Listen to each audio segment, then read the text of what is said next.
Alright guys, I'm going to show you 3 reasons why your image isn't saving as a JPEG in Photoshop.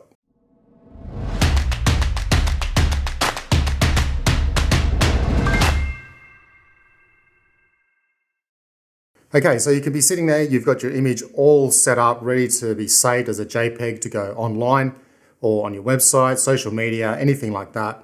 And the only options coming up for you are like TIFF, PSD, JPEG 2000, and sometimes a website won't accept a JPEG 2000 image and you just want JPEG. So we're going to jump into Photoshop. I'm going to show you the 3 reasons why you're having this issue.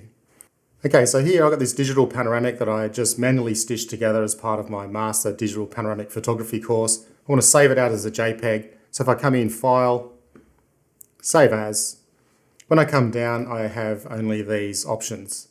I don't actually have JPEG, and there's 3 reasons why. So the first reason is this layer here. It says layer 1. It doesn't say background. So this can usually happen when you're pulling a file through another software program or anything like that, or you've done some editing and you've somehow removed your background layer.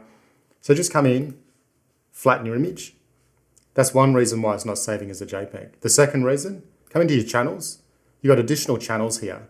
You need your RGB, red, green, and blue, but these other 2 channels aren't needed. So you just delete those. And now it could save as a JPEG, but there's another reason why it won't, and that's because your image is in a 16-bit document.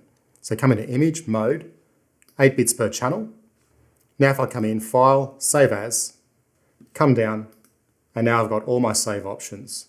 And you just pick JPEG, and you're good to go.